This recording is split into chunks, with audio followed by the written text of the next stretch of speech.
You know, this is the first time I've had the privilege to worship with you folks in the new sanctuary. It's beautiful. You did a good job. God really blessed you. Before I start, let's bow our heads for just a word of prayer. Our Father in heaven, one of the greatest gifts that you've given each one of us here is the privilege of living in the land of the free and the home of the brave.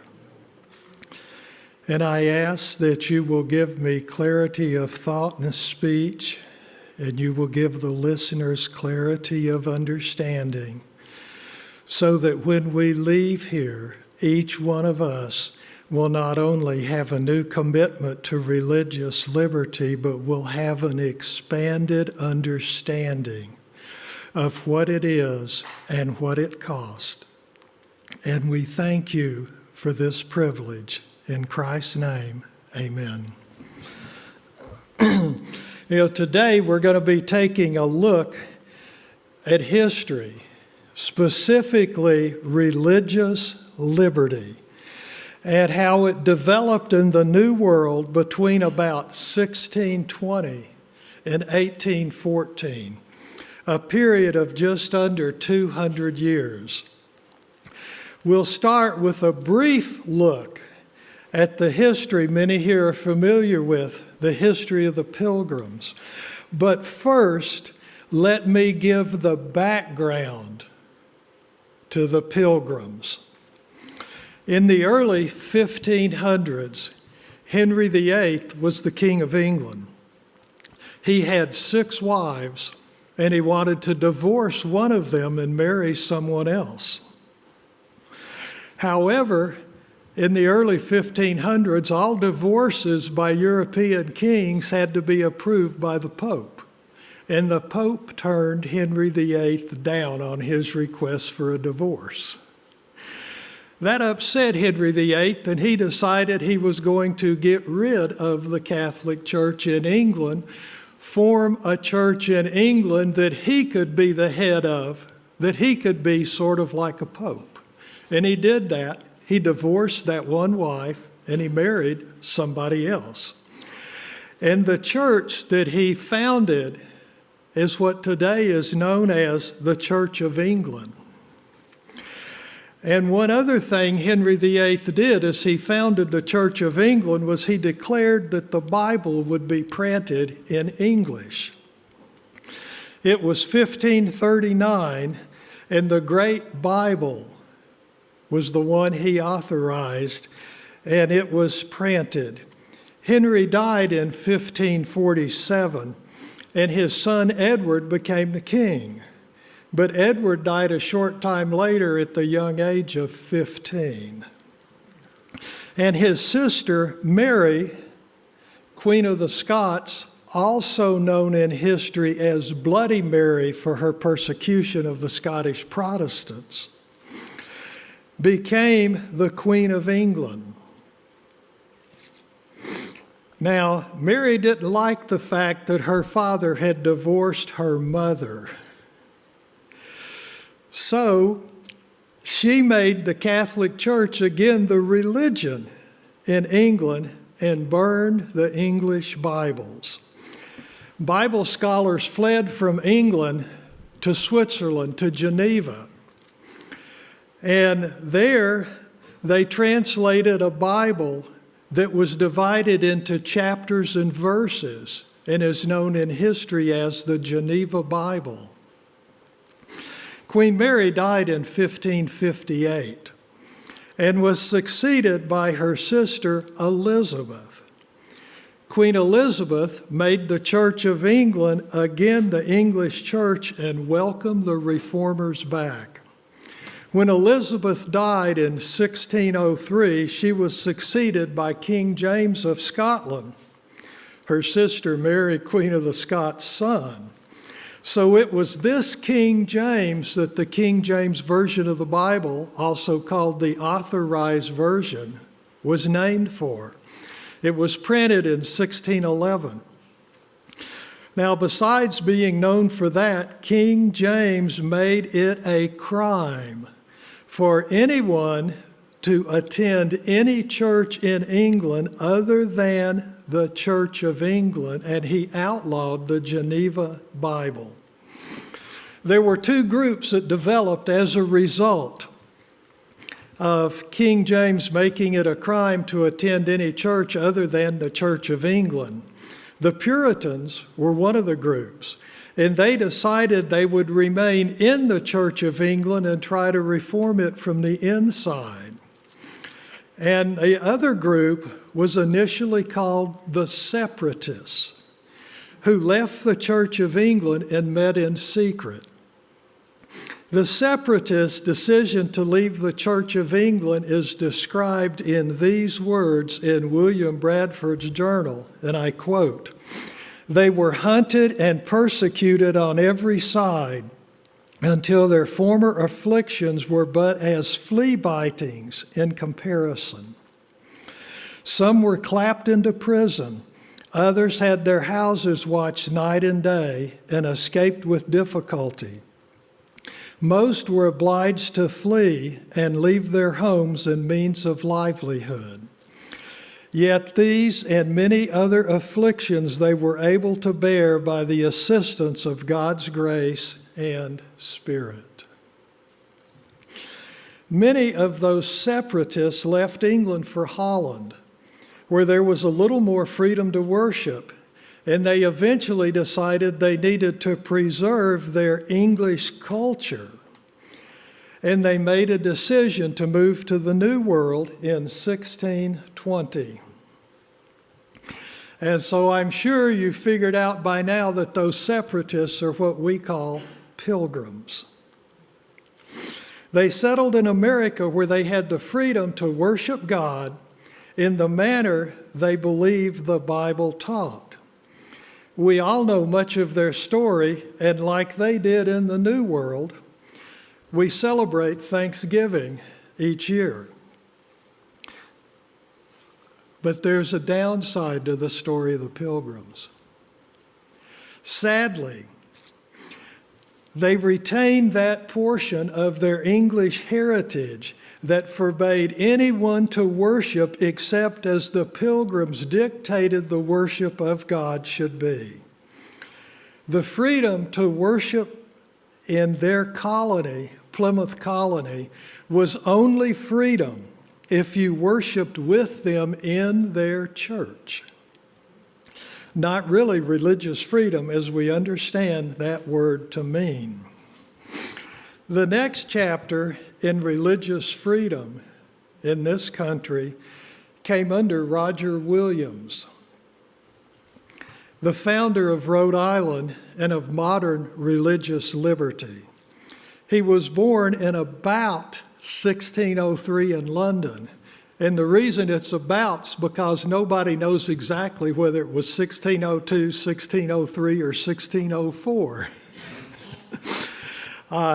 He was the son of a merchant tailor. And on the screen you see the statue of Roger Williams at Roger Williams University in Bristol, Rhode Island. The English world of the early 1600s played a major role in young Roger Williams' life. King James was Protestant, but he moved the Church of England ever closer to Catholicism, inflaming the Puritans. In politics, King James injected into English history the theory of the divine right of kings and claimed that the monarch is the law. And he used a Latin phrase called rex est lex loquens, which means literally, the king is the law speaking. Supporting him was Sir Francis Bacon, best known as a thinker who insisted that knowledge came from observation, and who also was one of the people that is believed fathered the modern scientific method. He was also a courtier and a lawyer who became Lord Chancellor of England, second only to the king in government. Opposing King James was Sir Edward Coke. And you'll notice the Old English spelling of the name Cook. Today we would call him Coke, but it really in his day was Cook. He was arguably the greatest jurist in English history. It was he who ruled from the bench that the house of everyone is to him as his castle. And if I remember correctly from the old history books, he followed that up with saying, it may just be a poor hovel. The wind may blow through the cracks in the wall, the rain may come in through the front door, but the King of England cannot cross the threshold without the permission of the man inside.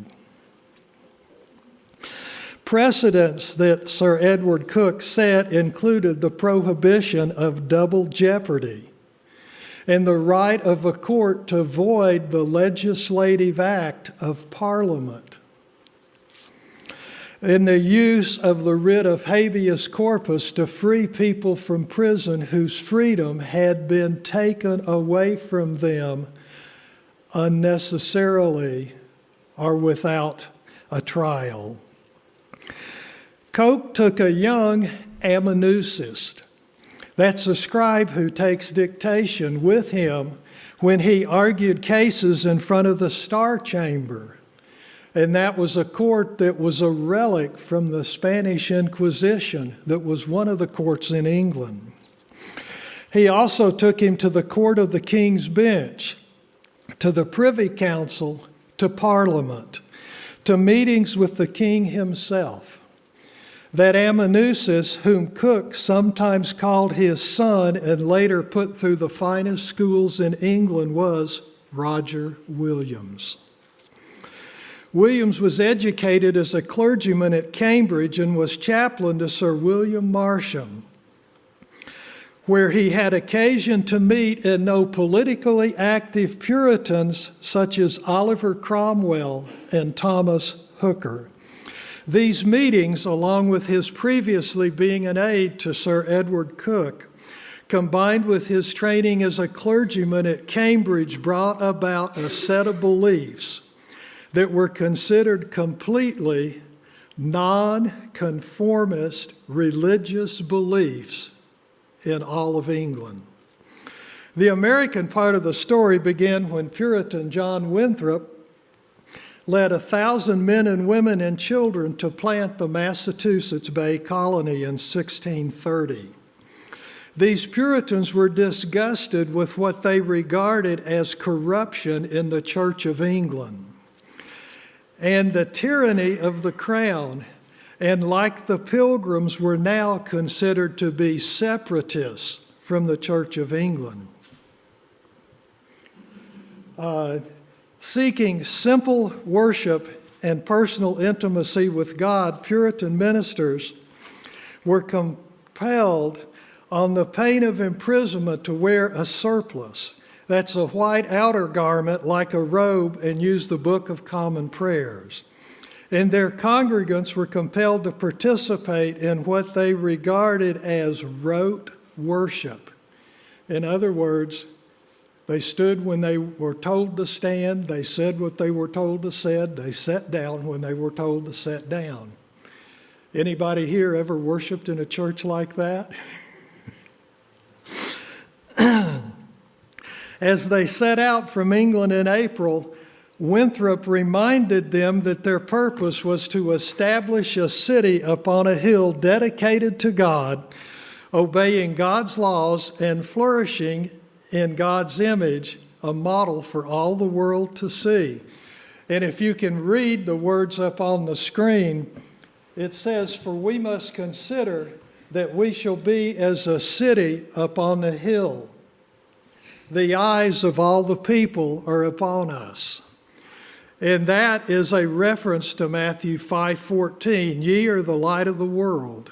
A city that is set on a hill cannot be hid." In 1631, Roger Williams arrived in Boston.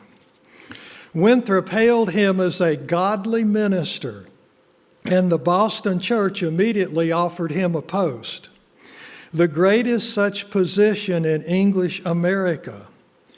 But Williams declined the post, spurning the church as insufficiently committed to the proper worship of God. This astonishing charge would put him at odds with the colony's leaders till the day he died. Williams didn't differ with them on any point of theology. This is critical to understand. They shared the same faith. They worshiped the same God of Calvin, seeking God in every facet of life and seeing man's purpose as advancing the kingdom of God. But the colony's leaders, both lay and clergy, firmly believed that the state must prevent error in religion. They believed that the success of the Massachusetts Bay Colony depended upon that, what they considered fact. Williams believed that preventing error in religion was pretty much impossible, for it required people to interpret God's law, and people would inevitably err. He therefore concluded that government must remove itself from anything that touched upon a human being's relationship with his God. A society built on the principles Massachusetts was espousing would lead at best to hypocrisy, because forced worship, as Williams wrote, stinks in God's nostrils. At worst, such a society would lead to a foul corruption, not of the state, because Williams believed the state was already corrupt, but the corruption of the church. The dispute defined for the first time two fault lines that run through American history, even today. The first, of course, is over the proper relationship between government and what man has made of God, that is, the church. The second is over the relationship between the free individual and government authority, the shape of liberty. Williams refused to associate himself with the Anglican Puritans, and in the following year he moved to Plymouth Colony. But a year later, 1633, he was back in Salem after a disagreement with Plymouth Colony, in which he insisted, and listen to this, how far ahead of times he was. He insisted that the king's patent granting land to the Plymouth Colony was invalid, and that only direct purchase from the Indians gave Plymouth Colony a just title to their land. Eventually, Williams accepted a post in Salem, north of Boston, in a church, and he gathered a like-minded congregation. But the authorities in the Bay Colony feared that the foul error emanating from him, in their opinion, could spread and corrupt the entire colony. In October 1635, the General Court in Massachusetts Bay Colony banished him, ordering him to leave the colony within 6 weeks. If he returned, they would execute him. Williams was ill, and winter was coming to New England, so the court extended him one mercy. They suspended enforcement of the banishment order until spring. In return, Williams promised not to speak publicly, but in his own house among his friends, he did not hold his tongue. This upset the folks in Massachusetts. They considered this a violation of his promise, and the authorities in January 1636 abruptly sent soldiers to arrest him and put him on a ship bound for England. This went far beyond the court's banishment order. You see, the best Williams could expect to receive in England was life in prison, and in English prisons in 1636, that was a very short time to live. Winthrop, though, did not believe Williams deserved that fate. In secret, he warned him of the impending arrest. Williams acted immediately, dressing against the winter, stuffing his pockets with the dried corn paste that the Indians lived on for weeks at a time. He fled his home. He would never see that home again. The cold that winter struck with a violence. Even some 35 years later, Williams would refer to the cold and the snow, which I feel yet today. For 14 weeks, he wrote, he did not know what bread or bed did mean. He took refuge in a hollow tree for protection against the elements and would have died had not the ravens fed me. And what he meant by the ravens was the Narragansett Indians, with whom he had long traded and learned to speak their language. Eventually, Williams made his way south to Narragansett Bay, and he chose a settlement on a cove with two small rivers emptied out into the ocean. He bought the land from the Narragansett Indians, and he wrote that having a sense of God's merciful providence unto me in my distress, I called the place Providence. I desired that it might be a shelter for persons distressed for conscience. And that location is now known as Providence, Rhode Island. By conscience, Williams meant religion.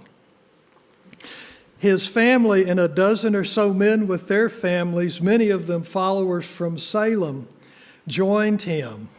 Few as they were, Williams soon recognized the need for some form of government.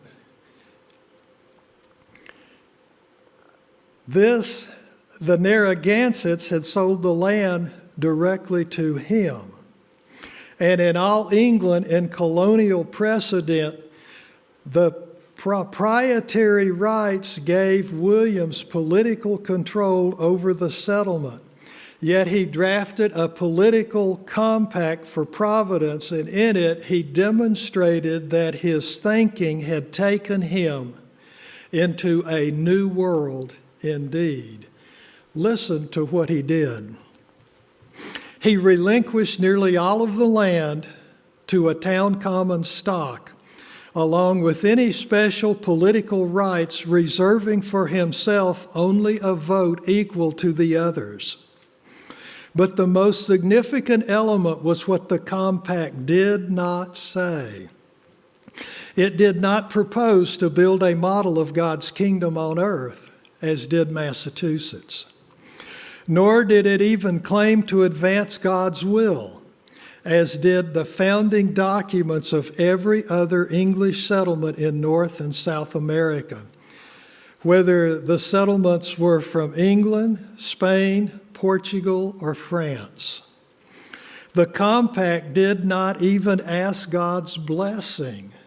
It made no mention of God at all. You see how radical that was? William's most implacable enemies never questioned his piety. His devotion to God informed everything he did, his thinking, his writing, his actions. In the 2 volumes of his surviving letters, there is hardly a single paragraph where he fails to mention God in an intimate way. For Williams, To omit any mention of God in his political compact underscored his conviction that church and state should be separate, and that God had only embraced one state in history, ancient Israel. And Providence's other settlers unanimously agreed. We, whose names are hereunder, do promise to subject ourselves in active and passive obedience to all such orders or agreements as shall be made for the public good only in civil things. Do you see how complete he separated church and state in the 1600s? This government was to be utterly mundane in the most literal sense, and that it dealt solely with the world. Unlike all other English settlements, this one neither set up a church nor required church attendance. Indeed, later it would decree that a simple solemn profession had as full force as an oath in court. This was revolutionary. But things came to a crisis in 1643. Massachusetts claimed jurisdiction without any legal authority over an area south of Providence, which now is known as Cranston, Rhode Island. And in 1643, it seized where the present Warwick, Rhode Island is by force of arms, its soldiers marching through the middle of Providence, Rhode Island. Across the Atlantic, England was fighting a civil war. King against Parliament. English Puritans, whose support Massachusetts still needed, aligned with Parliament and were led by William's friend Oliver Cromwell. That made Parliament the only power that could stop Massachusetts' imperial expansion. William sailed into that English cauldron both to procure a legal charter from Parliament and to convince England of the rightness of his ideas. Both tasks seemed impossible. Williams had to persuade Parliament to allow Rhode Island to divorce church and state. Yet Parliament was then no more receptive to that idea than was Massachusetts. Indeed, the Civil War was being fought largely over who would control the Church of England, Parliament or the King. And European intellectual tradition at that time rejected all forms of religious freedom. Williams advanced his arguments with passion, persistence, and logic, learned no doubt from prior association with Sir Edward Coke. He did anything he could to win favor, even securing a winter supply of firewood for London, which was cut off from its normal coal supplies by the English Civil War. In early February 1644, he published a pamphlet in which he tried to make his readers live through his experiences, make them understand the reasons for his differences with Massachusetts, made them see the colony's hypocrisy. The people of the Bay Colony had left England to escape having to conform. Yet in Massachusetts, anyone who tried to set up any other church of worship, including Presbyterian, which was then favored by the vast majority of Parliament, were not permitted to, and I quote, live and breathe the same air and commonweal together, which was my case, end quote. And I want you to listen to this next paragraph. You'll find it very interesting. In that pamphlet, Williams described the true church as a magnificent garden, unsullied and pure, resonant of Eden. The world he described as a wilderness, a word with personal resonance for him. Then he used for the first time a phrase he would use again, a phrase that, although not commonly attributed to him, has echoed in one form or another throughout American history. And here's what he said. When they have opened a gap in the hedge or wall of separation between the garden of the church and the wilderness of the world, God hath ever broke down the wall itself, removed the candlestick, and made his garden a wilderness.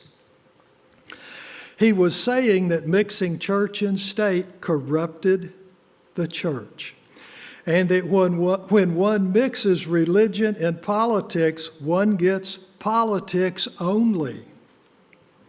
And that church itself becomes a wilderness removed as a church by God.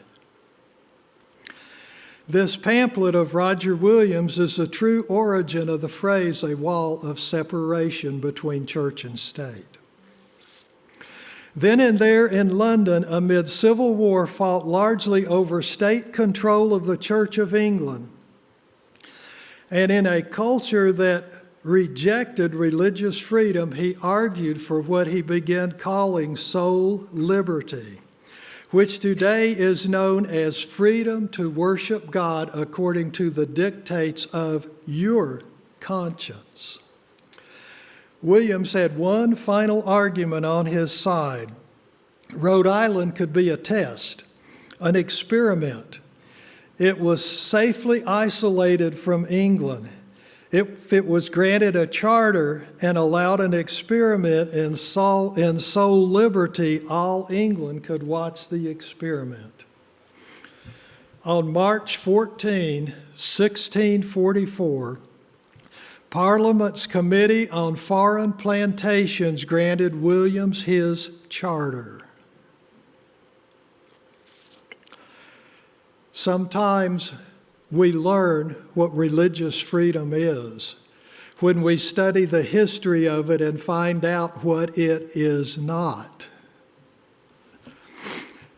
The quest for religious liberty had taken a great stride forward in the New World.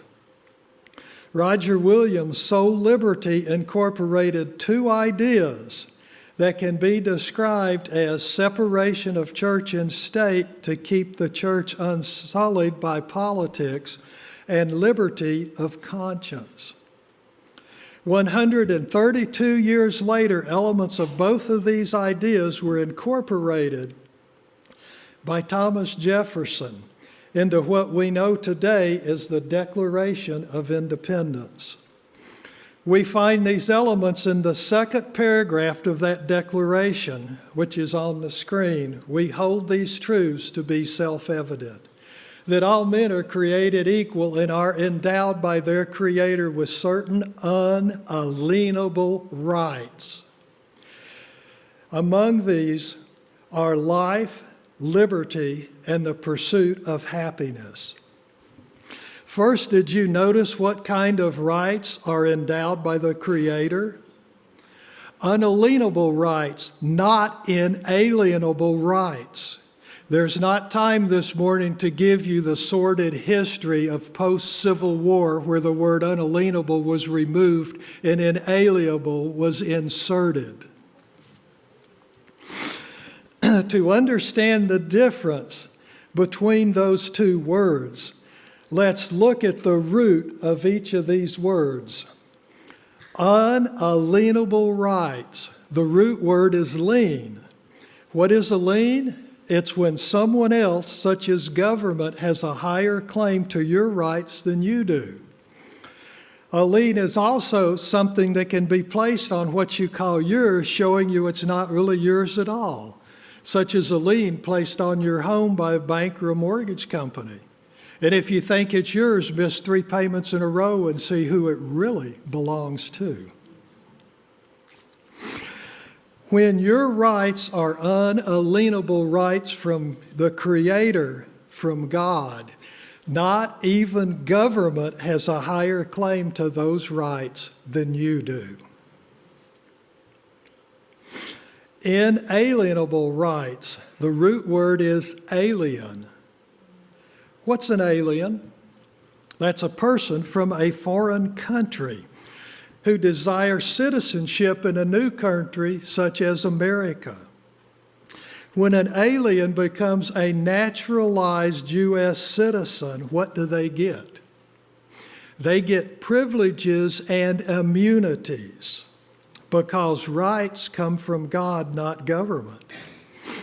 By the way, what kind of government did our founding fathers give us? You're learning a little bit of the history that has been changed in the last 125 to 50 years in this country. It's been rewritten. If they were to teach history today in high schools, and you were to look at the current history books, it would read very little like the ones you and I had when we were in high school. The answer to what kind of government did our founding fathers give us is actually told to everyone who visits Constitutional Hall in Philadelphia. Anybody here ever been to Constitutional Hall?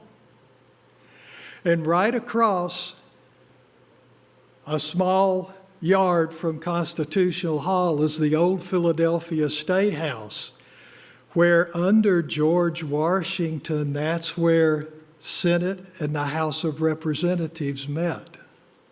Because the initial place that was considered as the capital of the U.S. before there was ever a Washington, D.C. was Philadelphia. During the Constitutional Convention, as Ben Franklin was leaving Constitutional Hall one evening, a lady asked him, "Mr. Franklin, what kind of government are we getting?" His answer, "A republic, madam, if you can keep it." The U.S. Constitution, Article 4, Section 4, actually states this: "The United States shall guarantee to every state in this union a republican form of government, and shall protect each of them against invasion, and on the application of the legislature or the executive when the legislature cannot be convened against domestic violence." Anybody here ever seen in the last 5 or 6 years towns in the U.S. torn apart by domestic violence and the legislature and the executive failing to request help in handling that domestic violence? For clarification of the differences between a republic and a democracy, the 1929 U.S. Army Soldier's Handbook, anybody here ever seen one? I held one in my hands. It was a poor copy, and I was hoping to find a better one. And so I asked the man to hold it for 24 hours for me, and if I didn't come back, he could sell it. 2 days later, I went back, and it was sold. But I'm here to tell you that that handbook defined democracy as mobocracy. Why? Because democracy is pure majority rule with absolutely no minority rights. And I don't care what the news media tells you today or what political pundits tell you about democracy. They're not telling you the truth.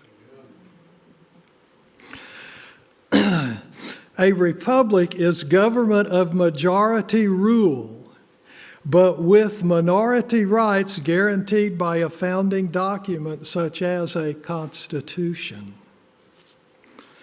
Again, under the category Roger Williams called soul liberty, in a civil or governmental sense, rights such as life, liberty, and the pursuit of happiness come from our Creator. They come from God, not from government. Even the U.S. Constitution does not use the word right or rights to define any government powers. The Constitution, Article 4, Section 2, Clause 1 says the citizens of each state shall be entitled to the privileges and immunities of citizens of the several states, showing that the Constitution only grants governments power to give privileges and immunities. That is a much lesser class of protection than rights. And this is brought home when you remember what the first 10 amendments are called. They're called what? The Bill of what? Rights. And none of those 10 amendments is protecting government. Each one is protecting the citizens, the people. Perhaps you'll find the definition of the pursuit of happiness, as you should remember, was one of those certain unalienable rights endowed by the Creator in the Declaration of Independence. Interesting. Pursuit of happiness. As used in constitutional law, this right includes personal freedom, freedom of contract, exemption from oppression or invidious discrimination, the right to follow one's individual preference in the choice of an occupation and application of his energies, and guess what the next 3 words are? Liberty of conscience. And the right to enjoy the domestic relations and privileges of family in the home. That comes from Black's Law Dictionary, 3rd edition, 1933. Then the dictionary references, among other things, where they got those words I just read from.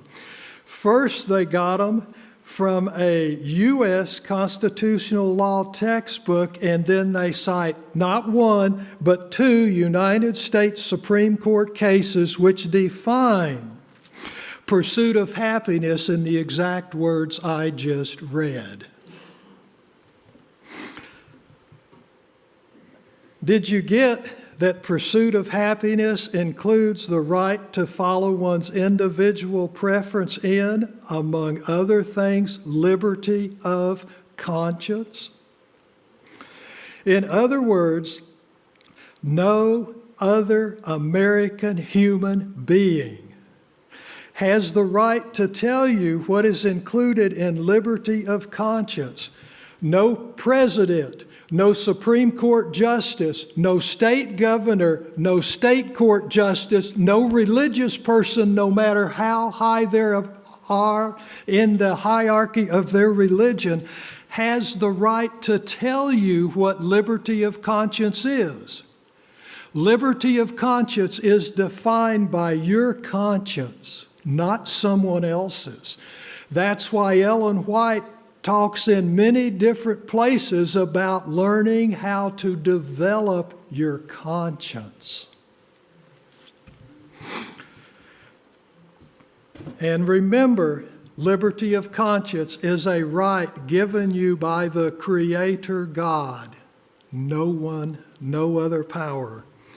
The last part of our story of religious freedom in America involves events that took place September 13 and 14, 1814, during what history calls the War of 1812. This is a part that is probably going to be the most surprising of what I'm going to say today. Both sides of the conflict, America and Britain, had prisoners of war, and the American side decided to negotiate for a swap of prisoners.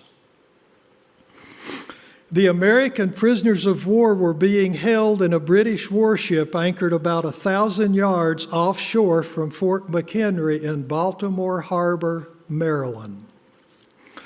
The American side chose a young Baltimore lawyer named Francis Scott Key to negotiate with the British.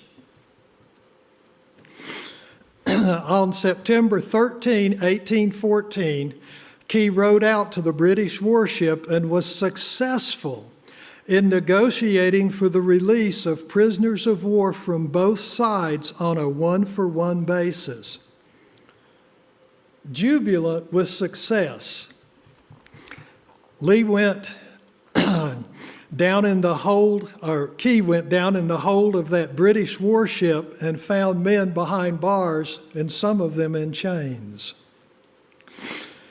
He looked at them and said, "Men, I have news for you. Tonight you're free.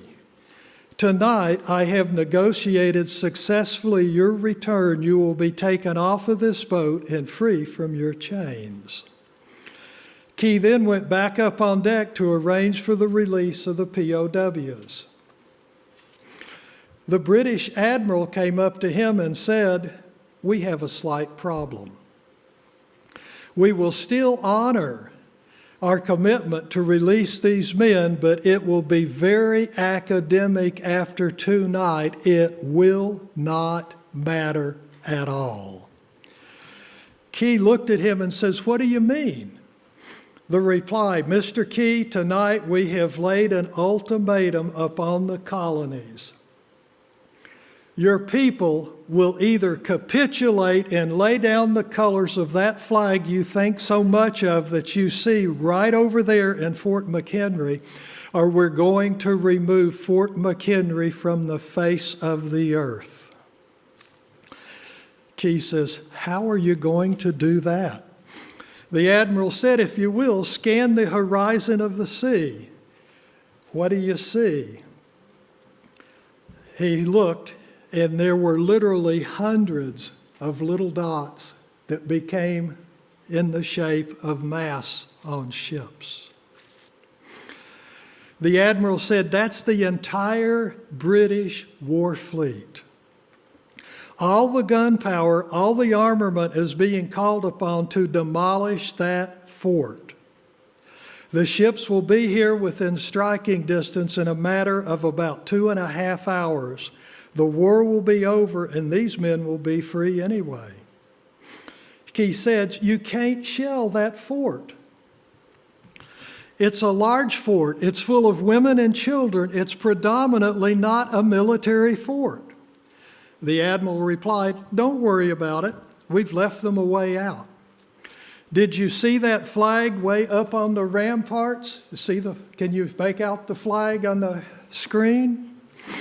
It's up on the ramparts, and the ramparts is a defensive wall made out of either stones or earth or a combination of them that is wide at the base, tapered at the top, but still wide enough at the top that soldiers can walk around and maybe even march on the top of it. We have told them that if they will lower that flag, the shelling will stop immediately, and we will know that the colonies have surrendered, and you will then be under British rule." Francis Scott Key went back down below and told the men what was about to happen. They asked him how many ships. His reply, hundreds. The ships got closer and Key said, "Men, I'll go back up on top and I'll shout down to you what's happening." As twilight began to fall, as the haze hung over the ocean, as it does at sunset, suddenly the British war fleet unleashed. The sound was deafening. There were so many guns, there was no relief. It was nearly impossible to talk or to hear. The sky, although dark, suddenly was lit. And from down below, all that could be heard were the men hollering, "Tell us where the flag is. What have they done with the flag? Is the flag still flying over the rampart? Tell us." 1 hour passed. 2 hours passed. 3 hours passed. Every time a bomb would explode and be near the flag, they could see the flag in the red glare of that bomb. See the flag in the glare? And Francis Scott Key would holler down to the men below, "It's still up, it's not down." The admiral came up and said, "Your people are insane. What's the matter with them? Don't they understand this is an impossible situation? Francis Scott Key said he remembered what George Washington had said. The thing that sets the American Christian apart from all other people in the world is he will die on his feet before he will live on his knees. And if you don't completely understand this comment, you will before this talk is over. The admiral said, "We have now instructed for all the guns to focus on that rampart to take that flag down." We don't understand something. Our reconnaissance tells us that flag has been hit directly again and again and again, and we don't understand why that flag is still flying. Now we're about to bring every gun for the next 3 hours to bear on that flagpole to take that flag down. Key said the barrage was unmerciful. All Key could hear from down below were the men praying. Their prayer: God, keep that flag where we last saw it flying.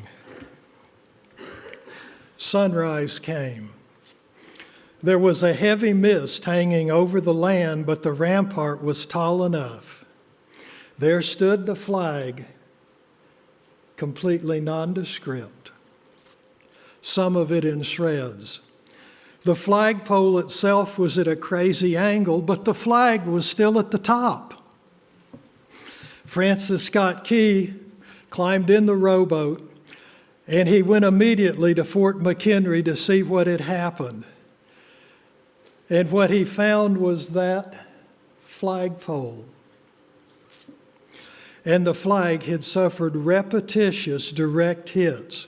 And when it had fallen, that men, fathers, you have to pardon me, I'm a veteran, who knew what it meant for that flag to be on the ground, although knowing that all the British guns were trained on it, went and held up that flag humanly until they died and others took their place.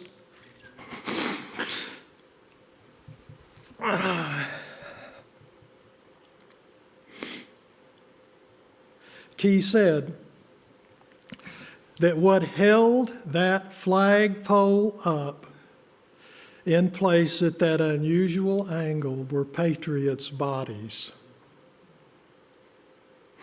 Men, fathers, who would rather die on their feet than for them and their children to live on their knees in subjection to an earthly monarch who demanded to be worshiped as the divine right of being the king.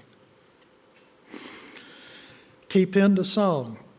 And now you, like I, can never hear that song again without knowing why those men died that night of September 13, 1814.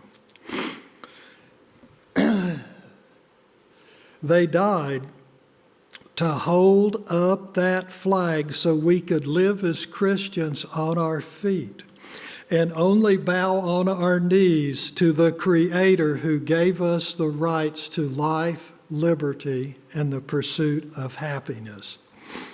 Now you understand these words have a meaning much different than you believe they meant when you heard our national anthem before this story. God heard the prayers of those American prisoners of war. Men and fathers played a role in God's answering those prayers to keep that flag flying that night, September 13, 1814. I can think of at least 2 reasons why God answered the prayers of those prisoners of war. Number 1 is found in Revelation 13, 11 to 16, where the Bible tells about a 2-horned beast coming up out of the earth. We know that beast is the United States. Had the United States capitulated September 13, 1814, what would have happened to the prophecy of Revelation 13, 11 to 16. Secondly, if it had not been for God answering those prisoners of war's prayers and men, fathers willing to die for freedom, your freedom and mine, we most likely would not be where we are right now this morning.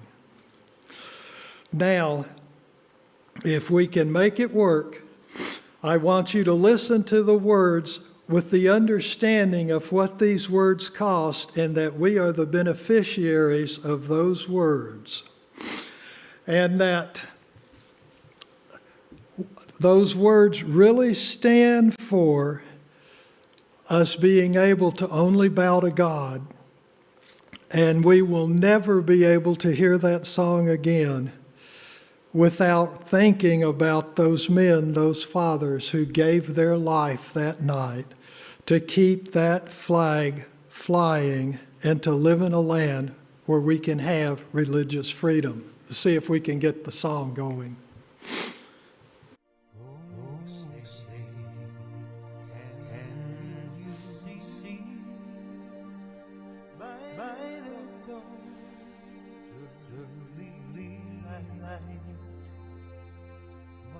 So proudly we at the twilight that was gleaming, whose stripes and bright stars through the perilous fight. O'er the ramparts we were so gallantly streaming, and rockets sprinkled the mountains bursting in air, gave food to the night. There our flag was still there. Oh, say does that star-spangled banner yet wave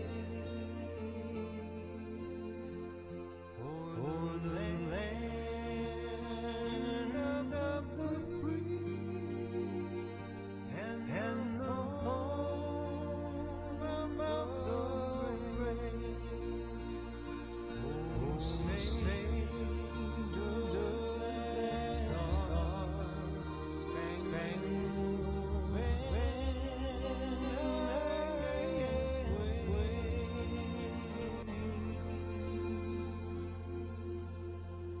o'er the land of the free and the home of the brave?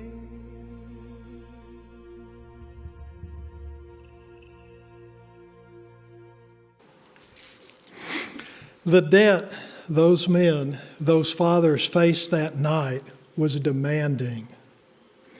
They willingly paid the price, and you and I have benefited from their willingness to make payment. What has been told here today is just a very small part of the sacrifices over several centuries that have resulted in religious freedom. None of us know how much longer we can exercise religious freedom. It is my prayer that you leave here with a renewed desire to value your religious freedom and to be faithful to God. And can we bow our heads for a brief prayer? Our Heavenly Father, keep us close to you in these days and months ahead. We ask that when we see those events that show that time on this earth is getting short, before the only planet in the universe, the only rogue black sheep planet, as time comes to an end, we ask that you will not only keep us faithful, but if needed, you will take our hand and lift us up when we fall and lead us home to heaven. And I ask this in Christ's name, amen.